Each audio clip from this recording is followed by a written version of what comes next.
اسلام میں قربانی کب سے واجب ہوئی اور سب سے پہلے قربانی کس نے کی؟ حضور فرماتے ہیں کہ ابراہیم علیہ السلام تمہارے والد ان کی سنتوں میں سے ہے، اور حضرت عبداللہ بن عمر فرماتے ہیں کہ جب سے نبی کریم صلی اللہ علیہ وسلم مدینہ تشریف لائے ہیں، جب سے آپ نے ہر سال قربانی فرمائی۔ سبحان اللہ۔ اس کا قربانی کن صورتوں میں واجب ہے جی اور جس پہ قربانی واجب ہے اور وہ نہ کرے تو اس کے لیے کیا وبال ہے؟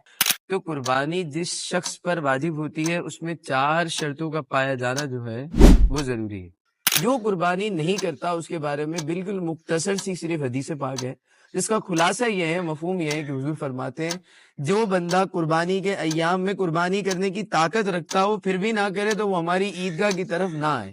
حضرت بعض لوگ کہتے ہیں قربانی کر کے جانور کو اذیت کیوں پہنچا دے، اتنی رقم میں بندہ انسانیت کے لیے خرچ کر دے۔ جو روپیہ عید کے دن قربانی میں خرچ کیا گیا اللہ عز و جل کو اس سے زیادہ کوئی روپیہ محبوب نہیں۔ سبحان اللہ۔ اب آپ نے یہ بات سمجھی، اسی کی تشریح امام طبرانی ایک اور امام ہے انہوں نے کی ہے کہ ایام نہر یعنی جو قربانی کے دن چل رہے ہیں جی اس میں کوئی بندہ قربانی کے بجائے کوئی اور کام کرتا ہے تو وہ واجب چھوڑ کر نفل کی طرف جا رہا ہے، قربانی اس پر تھی واجب، اور جو وہ کام کر رہا ہے صدقہ اور خیرات کر رہا ہے، کسی اور کام میں رقم ادا کر رہا ہے تو وہ اس پر واجب نہیں تھا، وہ نفل تھا، تو واجب چھوڑ کر نفل کی طرف جانا یہ بے وقوفی ہے۔ تو اس لیے بہتر طریقہ یہی ہے کہ قربانی کے ایام میں قربانی ہی کی جائے۔ تو یہ ان کو جواب دیا جائے جب تمہارے گھر میں کوئی پروگرام ہوتا ہے تو تم وہ پروگرام میں کیوں مال خرچ کرتے ہو؟ وہی پروگرام کی جو رقم ہے وہ غریبوں کا ایک پروگرام کر لو، ان کو کھلا دو، تم کیوں اتنے سارے رشتہ دار، ان کو تو ضرورت نہیں ہے۔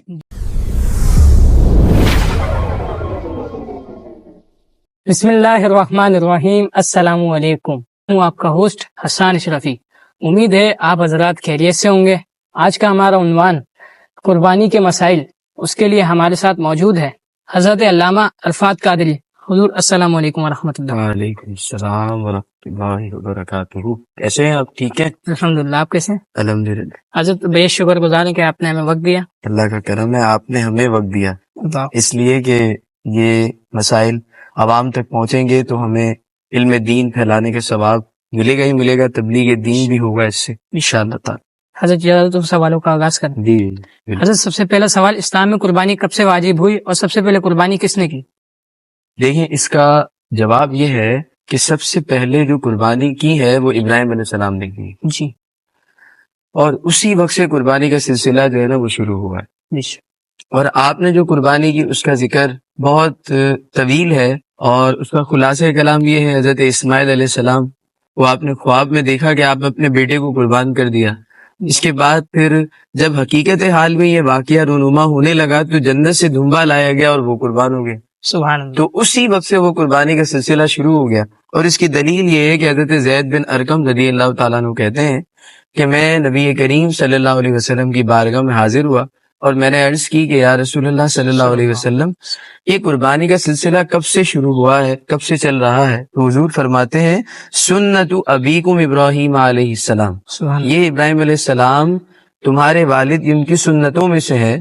اور حضرت عبداللہ بن عمر فرماتے ہیں کہ جب سے نبی کریم صلی اللہ علیہ وسلم مدینہ تشریف لائے ہیں، جب سے آپ نے ہر سال قربانی فرمائی۔ سبحان تو اللہ۔ اس کا مطلب یہ کہ ہجرت کے بعد تو یہ سلسلہ چل پڑا، اور پھر ہجرت کے تمام سالوں میں یہ سلسلہ رہا، اور نبی علیہ السلام نے ہجرت کے 10 سال جو گزارے اس میں قربانی کو کیا۔ سبحان اللہ۔ حضرت ہمارا اگلا سوال، جی قربانی کن صورتوں میں واجب ہے جی اور جس پہ قربانی واجب ہے اور وہ نہ کرے تو اس کے لیے کیا وبال ہے؟ دیکھیں، سب سے پہلی بات جو آپ نے کی کہ قربانی کس پر واجب ہے اور وہ کون سی شرائط ہے جس سے قربانی واجب ہو جاتی ہے۔ جی تو قربانی جس شخص پر واجب ہوتی ہے اس میں 4 شرطوں کا پایا جانا جو ہے وہ ضروری ہے۔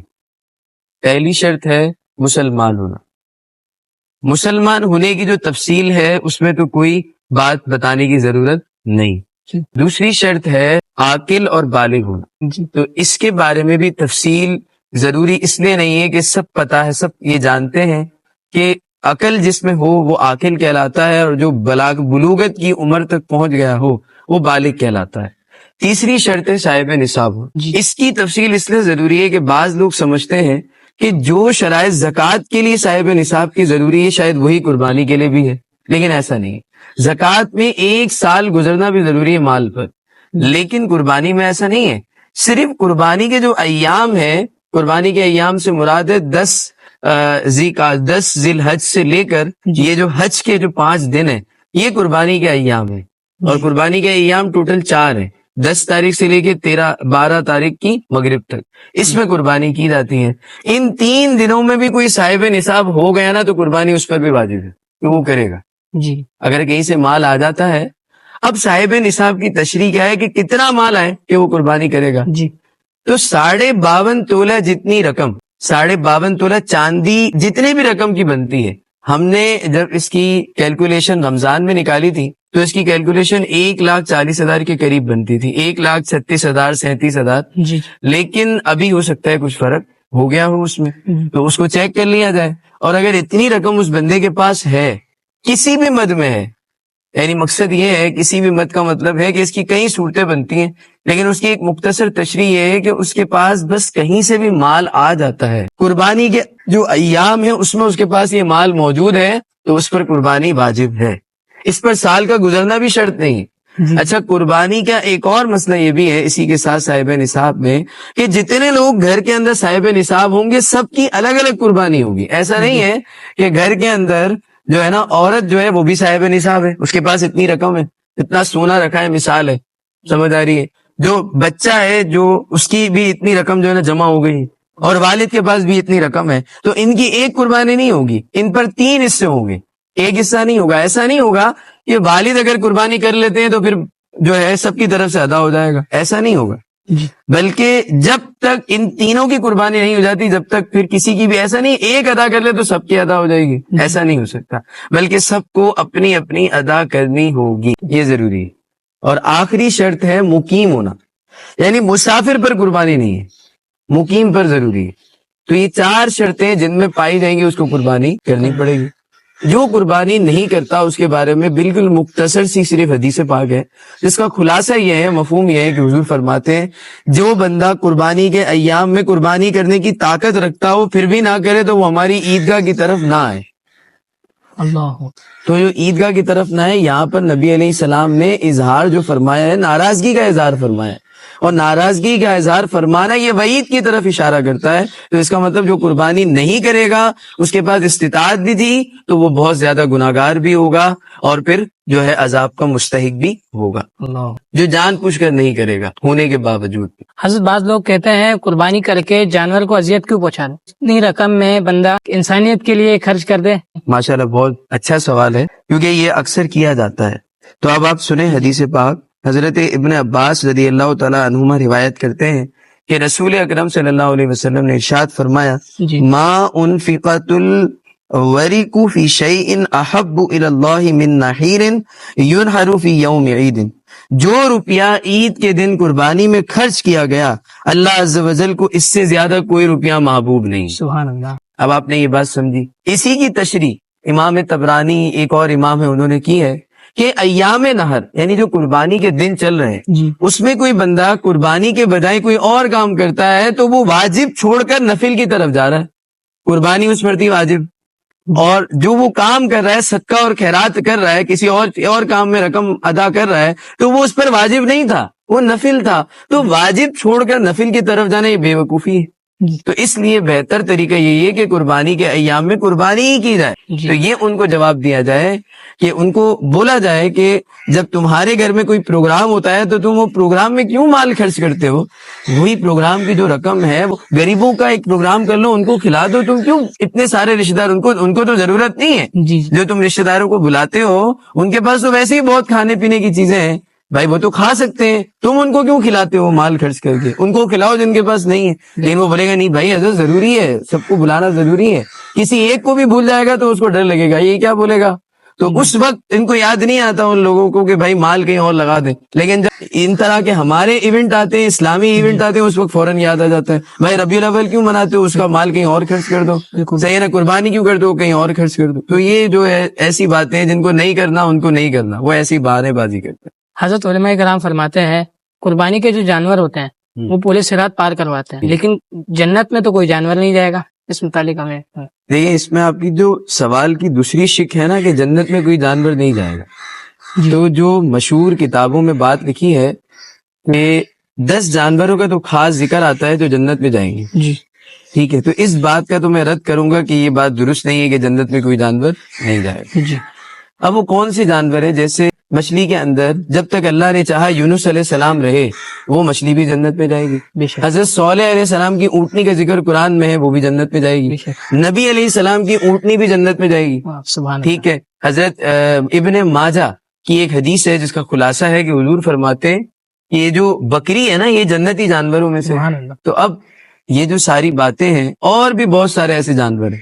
تو یہ والی بات تو درست نہیں ہے کہ کوئی جانور جنت میں نہیں جائے گا۔ رہا یہ سوال کہ یہ قربانی کے جانور پل صراط پار کریں گے، ہاں اس کا ذکر بھی روایت میں موجود ہے کہ یہ جانور اپنے سینگوں، اپنے کھروں کے ساتھ آئیں گے قیامت کے دن، سبحان اللہ۔ اور ان کی قربانی کے جانور کو نامہ اعمال کے میزان میں تولا بھی جائے گا، اللہ اور اس کا اجر و ثواب بھی بڑا عظیم ہوگا۔ سبحان اللہ۔ اور پھر ان کا پل صراط پار کرانا، اس کا ذکر بھی آتا ہے کہ یہ پل صراط پار کرنے میں مدد بھی کریں گے، لیکن ان کے بارے میں صراحتاً کئی حدیث میں ہمیں یہ بات نہیں ملی ابھی تک کہ یہ جنت میں بھی جائیں گے۔ یہ ضرور ہے کہ آپ کی جنت میں جانے میں مدد کریں گے، لیکن یہ خود جانور جنت میں جائیں گے اس پر صراحتاً نہیں ہے، لیکن اللہ چاہے گا تو چلے جائیں گے۔ ٹھیک ہے، صراحتاً نہیں۔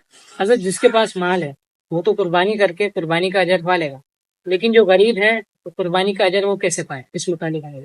دیکھیں، بہت سارے لوگوں کو شوق ہوتا ہے قربانی کرنے کا، لیکن وہ کر نہیں پاتے، اتنی رقم نہیں رکھتے، اتنی استطاعت نہیں رکھتے، تو ان کے لیے ان کو ایک بات یاد رکھنی چاہیے جو حضرت عبداللہ بن عمر بن عاص رضی اللہ تعالیٰ عنہ کی روایت میں وہ کہتے ہیں کہ میں چھوٹا سا مینڈا میرے پاس تھا، بطور امانت رکھا ہوا تھا میرے پاس، اور آپ کو پتہ ہے امانت میں خیانت کی شریعت اجازت نہیں دیتی، تو وہ حضور سے عرض کرتے ہیں میں اس کو قربان کر دوں، تو حضور فرماتے دیکھو یہ تو امانت ہے، اس کی قربانی نہیں ہو سکتی، اور ان کے پاس اور کوئی چیز نہیں تھی، تو حضور نے فرمایا کہ جس پر قربانی ہوتی ہے نا، وہ اپنے ناخن اور منہ زیر ناف جو بال ہیں، اسی طرح اپنی مونچھیں ہیں جو پست کرتے ہیں ہم، یہ سارے کام ہم 40 دن بعد اور ٹائم پیریڈ بعد کرتے ہیں، تو حضور فرماتے ہیں جس پر قربانی کرنی ہے نا جس کو، وہ یہ کام قربانی کرنے سے پہلے نہیں کر سکتا۔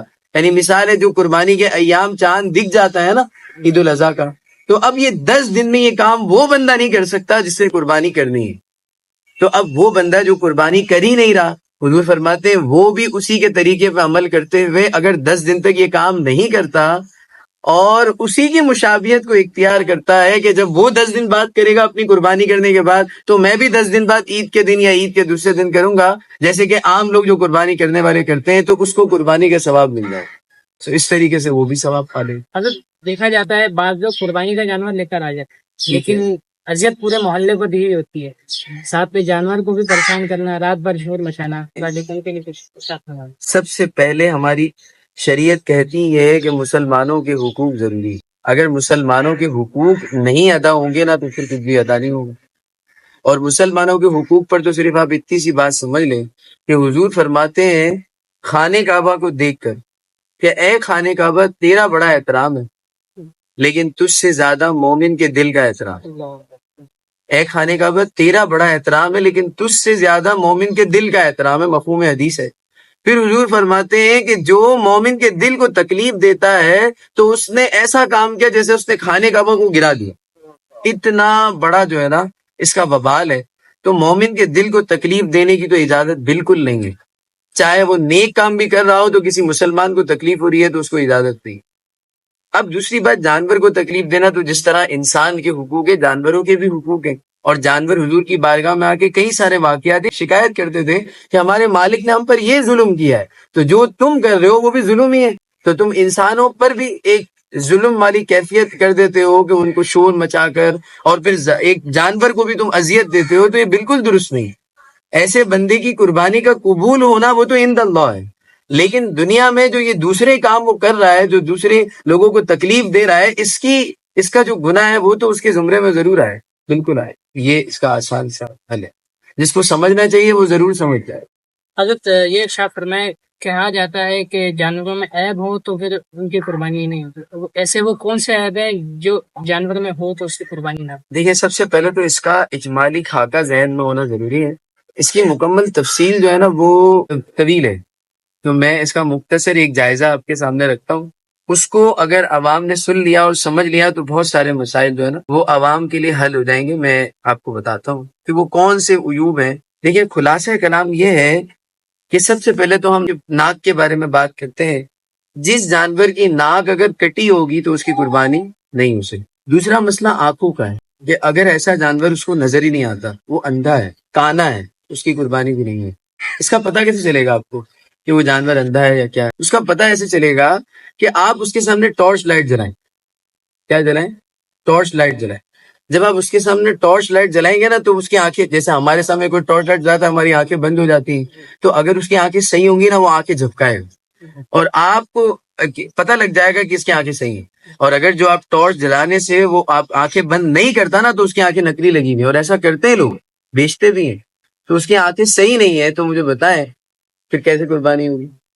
اب آ گیا کان کا مسئلہ جو بہت ضروری ہوتا ہے. اگر کان اس کا پیدائشی نہیں ہے تو بھی قربانی نہیں ہو سکتی, اور اگر کان اس کا ہے لیکن کٹا ہوا ہے, تو اگر 1/3 سے زیادہ کٹا ہوا ہے تو بھی قربانی نہیں ہو سکتی. ٹھیک ہے, لیکن سینگوں کا مسئلہ اس سے مختلف ہے. سینگوں میں یہ ہے کہ جس جانور کے پیدائشی سینگ نہیں ہے اس کی قربانی کرنے میں کوئی مسئلہ نہیں, قربانی ہو جائے گی. سمجھ آئی, یہ فرق ہے کان میں اور سینگ میں. یہ پیدائشی کان نہ ہو تو قربانی ہوگی ہی نہیں, اور اگر پیدائشی سینگ نہ ہو تو قربانی ہو جائے گی. اور دوسری بات یہ سینگ پیدائشی نہیں ہے تو ہو جائے گی, لیکن سینگ تھے لیکن ٹوٹ گئے, تو سینگ ٹوٹے ہوئے ہیں تو اس کی قربانی بھی نہیں ہوگی, کیونکہ سینگ ٹوٹ گئے نا, جانور کی جو خوبصورتی ہے اس میں فرق پڑتا ہے, بہت ساری چیزوں میں فرق پڑتا ہے. تو شریعت میں یہی بات لکھی ہے کہ ٹوٹے ہوئے سینگ جو ہوں گے نا اس کی قربانی نہیں ہوگی اس جانور کی. ایک ہوتی ہے دم کا مسئلہ بھی بالکل کان کی طرح ہے کہ اگر دم کٹی ہوئی ہے, بالکل کان کی طرح, کہ یہ مطلب نہیں ہے دم پیدائشی ہوئی نہیں, وہ بات الگ ہے. لیکن اگر دم کٹی ہوئی ہے تو اگر 1/3 سے زیادہ کٹی ہوئی ہے تو قربانی نہیں ہو سکتی. اور اگر جانور کمزور ہے, اتنا لاگر ہے, اتنا کمزور ہے کہ اس کا گودا, اس کا مغز یعنی اس کے اندر گوشت ہی نہیں ہے, تو ایسے جانور کی بھی قربانی نہیں ہو سکتی. اچھا, اس قدر لنگڑا ہے کہ خود چل کر قربانی کی جگہ تک بھی نہیں آ سکتا, تو ایسے جانور کی قربانی بھی نہیں ہوگی. جس جانور کے دانت نہیں ہے اس کی قربانی بھی نہیں ہے. دانت تو آپ کو پتا ہے لوگوں میں مشہور ہوتی ہے, 2 دانت کا لیں گے 4 دانت کا, تو دانت کا ہونا ضروری ہے, واقعی ضروری ہے, لیکن اور بھی چیزوں کا ضروری ہے, صرف دانت ضروری نہیں ہے, ہر چیز کو دیکھنا پڑے گا. اچھا, اگر زبان کی بات کریں تو اگر زبان کٹی ہوئی ہے تو آپ کو پتہ کیسے چلے گا؟ آپ تھوڑا سا چارہ کھلا کے دیکھیں, اگر وہ چارہ کھا لیتا ہے تو اس کی زبان زیادہ مسئلہ نہیں ہے, اور اگر وہ جانور چارہ ہی نہیں کھا پاتا, ایسی زبان کٹی ہوئی ہے, تو اس کی بھی قربانی نہیں ہے. بتائیں مجھے, اتنا ضروری مسئلے ہیں یہ سارے. اور اگر جانور میں اس حد تک جنون ہے, ایسا ہوتا ہے نا کوئی جانور مارنے والا تھوڑا ایسا ہوتا ہے, تو اگر ایسا جنون ہے کہ جو جنون اس حد تک پہنچ گیا ہے کہ وہ جانور چڑھتا بھی نہیں ہے, چڑھتے کا مطلب یہ کہ خود کچھ بھی نہیں کر سکتا, مقصد اس کے اندر ایک کیفیت جو ہے نا وہ خراب ہے اس کی جنون کی وجہ سے, تو ایسے جانور کی بھی قربانی نہیں ہے. یہ ایک مختصر میں نے آپ کے سامنے رکھا ہے, باقی تو اس میں بہت تشریح ہمارے علماء نے فرمائی, لیکن یہ مختصر بھی جائزہ ہمیں سمجھ آ گیا تو بہت فائدہ ہوگا انشاءاللہ. بے شکر گزار ہے کہ آپ نے ہمیں اپنا وقت دیا. میں بھی بے حد مشکور ہوں کہ آپ نے یہ موقع عنایت فرمایا کہ ہمیں بلایا. امید کرتے ہیں کہ آپ حضرات کو ہمارا پروگرام پسند آیا ہوگا. پسند آیا ہو, مزید اس طرح کی ویڈیوز کے لیے ہمارے چینل کو سبسکرائب کر کے رکھیں, شیئر لازمی کریں. السلام علیکم ورحمۃ اللہ.